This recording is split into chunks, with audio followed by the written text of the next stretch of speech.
All right, so back to one of our leading stories today, where search continues for 10 people who went missing following deadly flash floods in Ladysmith in KwaZulu-Natal Midlands on Sunday. At least 6 people were killed after the Bellspruit riverbank burst. So Professor and Director of the Centre for Social Change at the University of Johannesburg, Patrick Bond, joins us for this conversation now. Prof. Patrick, good afternoon, and thank you for your time with us on the SABC at this hour. Oh, thanks for having me. Good to be with you and the viewers. In lieu of what transpired in Ladysmith on Sunday evening and other incidences that have come to the fore just this year alone, perhaps you could speak to some of the challenges experienced by the built environment due to climate change in South African context and really how we're faring on that front.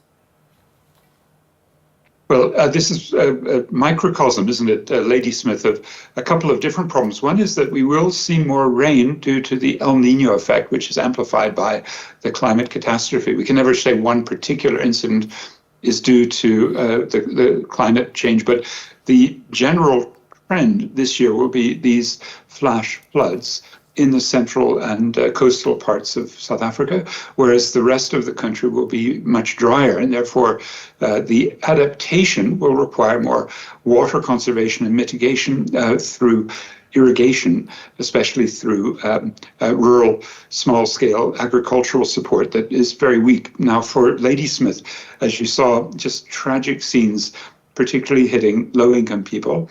And the city seems, like most of our cities, unprepared with stormwater drainage and pumping systems, just not evident. And that's where we learned from the Durban rain bomb, where there were 351 millimeters in just 24 hours in April 2022. Even a city that brags about being climate resilient really wasn't. And again, with the vast majority of people, 500 who died or some still missing there, mostly the low-income people, black people, women, children, those that really need the support from the state. And the state isn't, unfortunately, really capable and really willing to put money into those sorts of, let's say, strengthening of the built environment infrastructures, better housing, roads and bridges. No, absolutely. And, ensuring that inclusivity happens, empowerment of the marginalized communities as well in the climate change discourse. What comes to the fore? Perhaps you could also speak to the importance of incorporating indigenous knowledge systems, representation amongst women, the most vulnerable as well.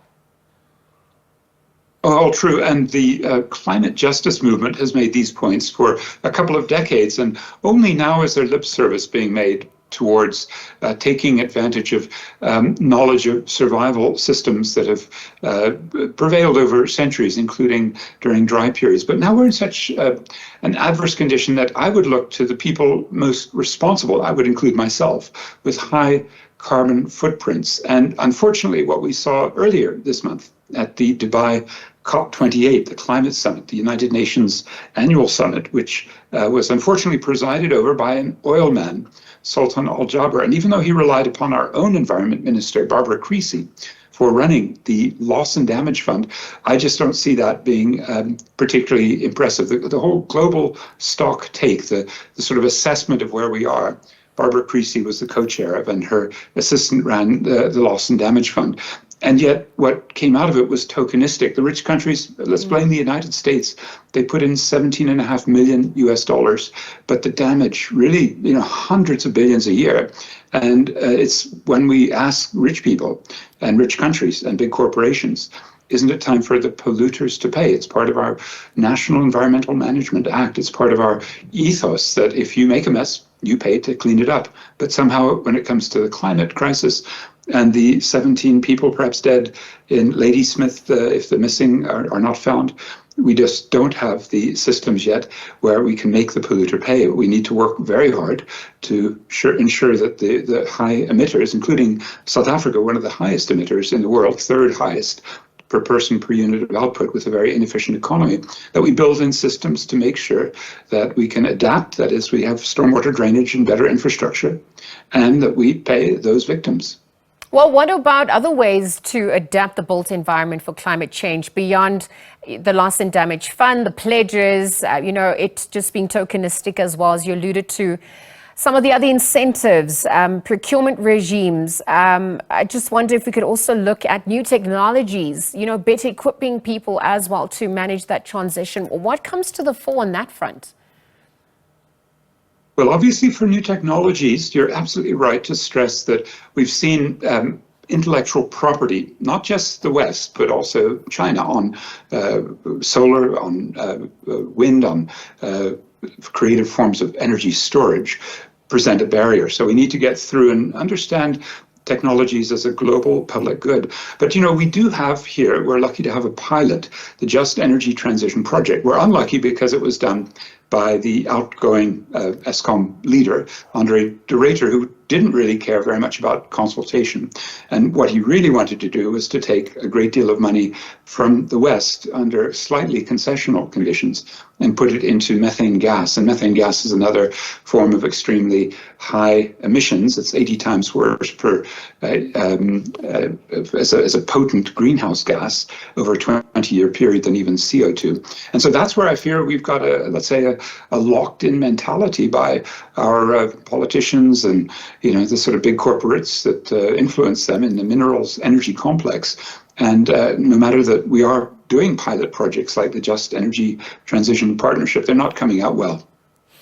Prof, I also want to then just look at the threats to quality of life, human health, even the economy, given the effects of climate change. Ladysmith being, as you alluded to earlier on, a microcosm of, the macro problem at large. What comes to the fore there? I mean, the issues seem to exacerbate themselves as the months go by.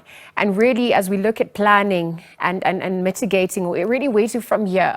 What are some of the more low-hanging fruits that we need to be tackling and perhaps obviously extended into the medium to long-term plans?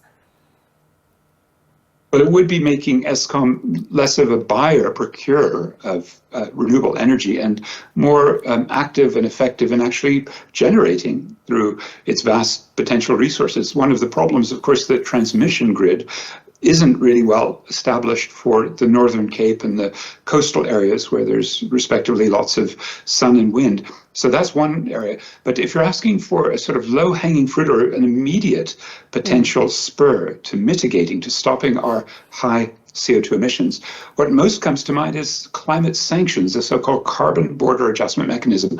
What it means is that our exports that have very high embedded carbon in the energy that goes into the products that we sell, like aluminium and steel and petrochemicals and automobiles, all of these high carbon exports, those are going to be subject to sanctions. That may help. European Union sanctions will start in 2026. Last week, the British government announced they would be putting sanctions on steel. The US and Canada, Japan, others that feel if they're moving towards lower intensity emissions within their production system, they may be undermined by South Africa, which isn't really trying very hard. Our carbon tax is about 30 US cents, whereas, say, Sweden's is $132. So I think that's one of the big debates. And although Barbara Creasy announced on behalf of our big corporations that she was happy to get some language into the COP28 against these climate sanctions, I think they're inevitable. And they may be from the outside, along with grassroots pressure, dozens of protests on December 9 on the beachfronts against offshore gas. That combination of top-down pressure and bottom-up activism may be what we're going to need. Prof, I know that there are so many more questions and answers at this point, and as more issues come to the fore, we'll be unpacking that further. I'm going to leave the conversation there for now. And thank you for your time with us here on the SABC at the South, Professor and Director of the Centre for Social Change at the University of Johannesburg, Professor Patrick Bond, really just weighing in on the inclement weather conditions experienced in some parts of the country, the impact that this is having on some of the areas, the infrastructure, how the built environment can also adapt to mitigate against some of these challenges that obviously affect the most vulnerable. Again, thank you to Professor Patrick Bond for joining us at the Sawa.